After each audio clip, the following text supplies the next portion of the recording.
Baiklah, kita ketemu lagi di kuliah online kita pada hari ini, yaitu Intermediary Business Management, kuliah ke-8 dengan tema Intermediary Business Management di bidang manajemen sumber daya manusia.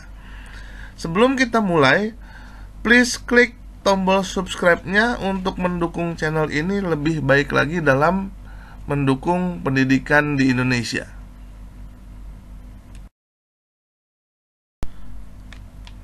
Dalam membahas intermediary business management di bidang manajemen sumber daya manusia, akan dilakukan pembahasan mencakup 4 hal, yaitu pertama, pentingnya MSDM atau sumber daya manusia.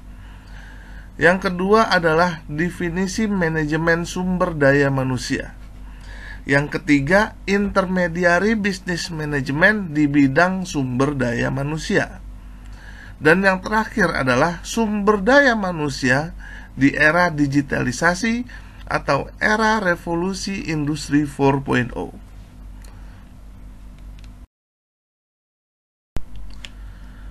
Pentingnya sumber daya manusia. Kendala terbesar yang dihadapi perusahaan dalam menghadapi globalisasi adalah terbatasnya sumber daya manusia dan bukan terbatasnya modal. Yang kedua, bila Anda memperhatikan sumber-sumber keunggulan kompetitif yang dapat diperbaharui selama dekade terakhir, satu-satunya yang bertahan adalah mutu manusia yang bekerja untuk Anda. Mengapa sumber daya manusia itu penting? Keberhasilan organisasi dalam mencapai tujuan dan sasaran serta kemampuan menghadapi tantangan internal dan eksternal organisasi sangat ditentukan oleh kemampuan manajer SDM dalam mengelola sumber daya manusianya secara tepat dan benar. Dalam pelaksanaannya, manajemen sumber daya manusia sering menghadapi masalah-masalah sebagai berikut. Pertama, terjadi perubahan di lingkungan sumber daya manusia. Contohnya keragaman angkatan kerja, meningkatnya ilmu, teknologi dan globalisasi, serta perubahan sistem ketenaga kerjaan dan jabatan. Kedua, memperkerjakan orang yang tidak cocok dengan pekerjaannya. Banyak pekerjaan yang pelaksanaannya salah dan tidak sesuai dengan prosedur. Ketiga, mengalami turnover atau pemindahan karyawan yang tinggi. Keempat, menemukan sumber daya manusia, kita tidak melakukan pekerjaan dengan baik. Kelima, perusahaan, institusi diajukan ke pengadilan karena ada tindak diskriminasi. Dan terakhir, memiliki karyawan yang merasa bahwa sistem penggajian itu tidak adil. Kita masuk dalam tantangan manajemen sumber daya manusia. Tantangan pertama dari perekonomian dan perkembangan teknologi. Di situ ada 2 poin, yaitu pergeseran jenis pekerjaan dan persaingan global. Tantangan kedua adalah ketersediaan dan kualitas tenaga kerja. Di situ juga ada 2 poin, yaitu tenaga kerja rendah kualitas seperti di Indonesia, dan pertumbuhan pada ketersediaan tenaga kerja yang kontingensi.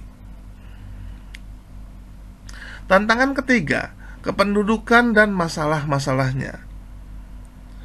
Dalam tantangan kependudukan ada yang namanya perbedaan ras dan etnis, dan tenaga kerja yang sudah mulai menua. Dan tantangan terakhir adalah restrukturisasi organisasi. Dengan cara apa? Menghilangkan lapisan tingkat manajer, menutup fasilitas, merger dengan organisasi-organisasi lain, dan mengganti para tenaga kerja yang sudah tidak produktif tentunya. Sebelum kita melangkah lebih jauh, apa sih sebenarnya definisi manajemen sumber daya manusia? Dari beberapa definisi para ahli, maka dapat kita ambil kesimpulan bahwa manajemen sumber daya manusia adalah penerapan manajemen berdasarkan fungsi untuk memperoleh sumber daya manusia yang terbaik bagi bisnis yang dijalankan perusahaan, dan bagaimana sumber daya manusia yang terbaik tersebut dapat dipelihara dan tetap bekerja bersama dengan kualitas pekerjaan yang senantiasa konstan ataupun bertambah.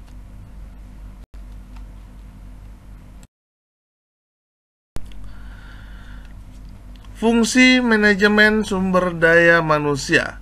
Pertama adalah fungsi manajerial, yang di dalamnya terdapat perencanaan, pengorganisasian, serta pengarahan, dan terakhir adalah pengendalian. Dan fungsi operasional adalah pengadaan sumber daya manusia, penarikan, seleksi, orientasi, penempatan, pengembangan, pendidikan, dan pelatihan. Itu masuk dalam pengadaan SDM. Kedua adalah kompensasi atau balas jasa. Pengintegrasian atau kepentingan perusahaan plus kebutuhan karyawan. Pemeliharaan, yaitu meningkatkan kondisi fisik, mental, dan loyalitas dari karyawan. Dan kedisiplinan, penerapan kedisiplinan karyawan. Selain itu, di dalam kompensasi ada juga yang namanya pemberhentian atau PHK, putusnya hubungan kerja karena sebab tertentu.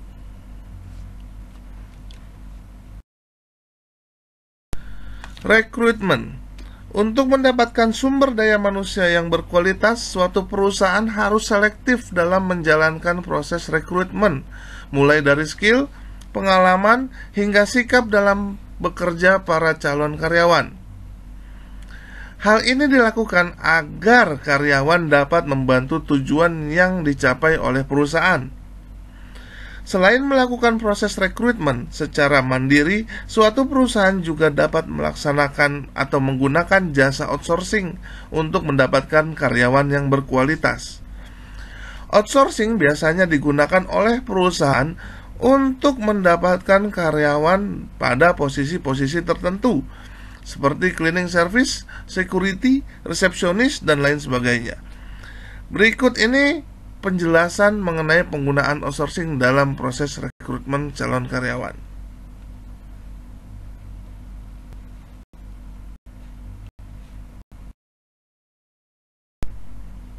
Intermediary business management di bidang sumber daya manusia. Bisnis perantara di bidang sumber daya manusia salah satunya adalah outsourcing. Sistem kerja outsourcing bukan merupakan hal baru bagi dunia bisnis.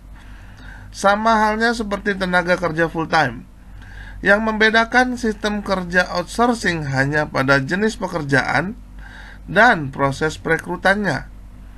Tenaga kerja outsource direkrut oleh pihak ketiga, yaitu perusahaan outsource. Sebagaimana menurut pasal 65 ayat 2 UU nomor 13 tahun 2003 menyebutkan poin-poin jenis pekerjaan yang bisa dilakukan karyawan outsourcing yang pada intinya hanya bisa direkrut untuk mengerjakan pekerjaan di luar pekerjaan inti perusahaan pengguna jasa. Misalnya untuk keamanan, kebersihan, kurir, supir, petugas manajemen fasilitas, dan lain sebagainya. Definisi outsourcing. Outsourcing atau alih daya bisa diartikan sebagai penggunaan tenaga kerja dari pihak ketiga untuk menyelesaikan pekerjaan tertentu.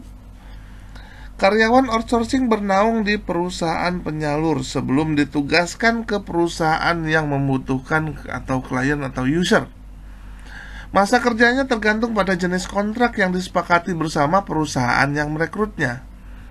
Dalam kerja outsourcing, perusahaan penyedia jasa yang melakukan pembayaran atau gaji honorarium kepada karyawan, lalu perusahaan penyedia jasa itu menagih ke perusahaan klien. Karyawan outsourcing sendiri biasanya bekerja dengan sistem kontrak dengan perusahaan penyedia jasa, bukan dengan perusahaan di mana mereka ditempatkan.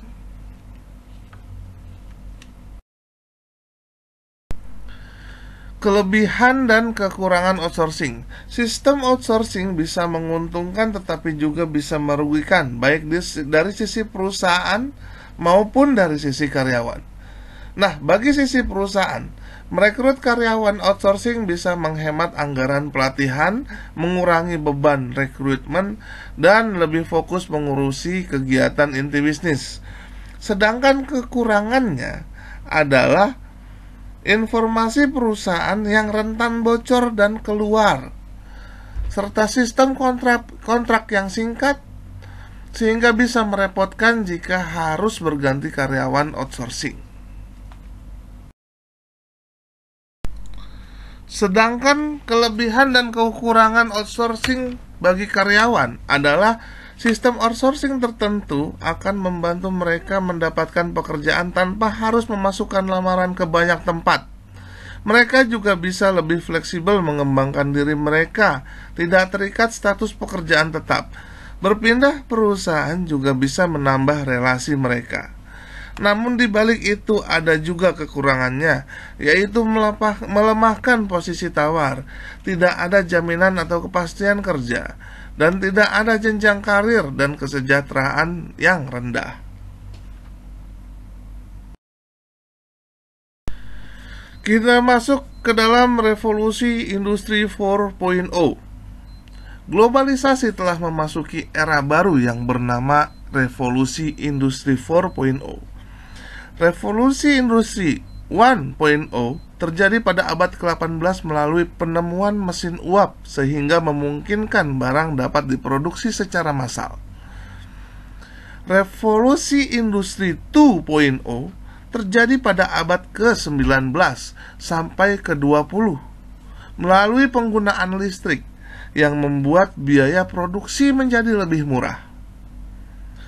Revolusi industri 3.0 terjadi pada sekitar tahun 1970-an melalui penggunaan komputerisasi dan ditemukannya komputer pada masa itu. Nah, revolusi industri 4.0 terjadi pada sekitar tahun 2010-an melalui rekayasa intelijensia dan Internet of Things sebagai tulang punggung pergerakan dan konektivitas manusia dengan mesin.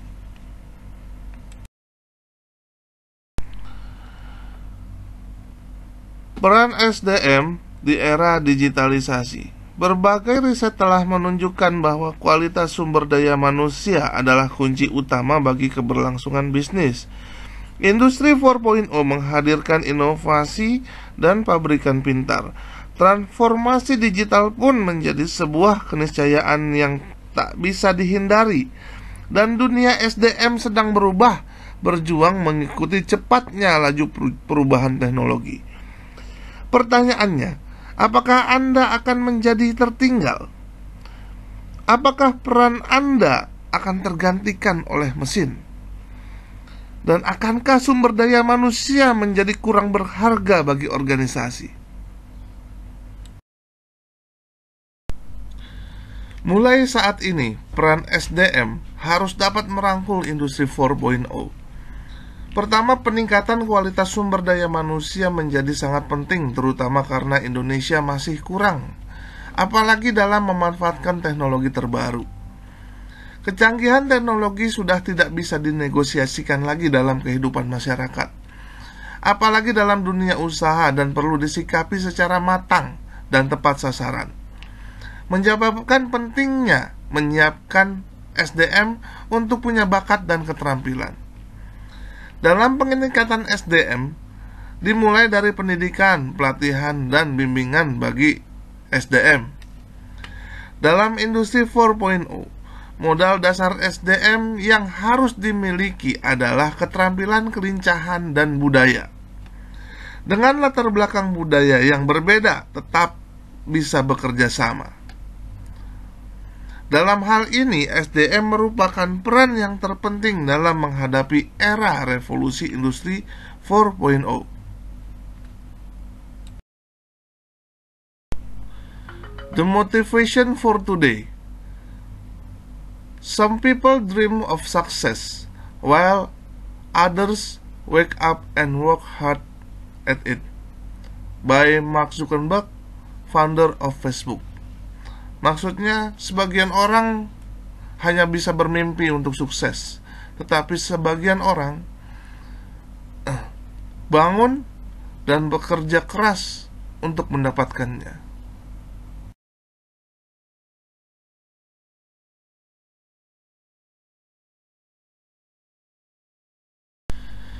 Sekian kuliah online kita pada hari ini. Semoga bermanfaat buat kita semua. Keep safe and stay at home.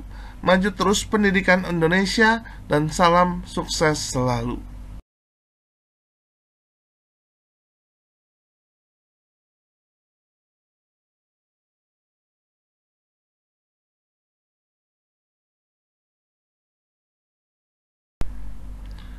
Terima kasih untuk semua yang sudah menonton. Jangan lupa please like, share, and comment sebanyak-banyaknya dan bagikan ke teman-teman kalian. Dan jangan lupa untuk klik tombol subscribe dan nyalakan loncengnya agar bisa mendukung channel ini menjadi lebih baik lagi dalam mendukung pendidikan di Indonesia. Terima kasih.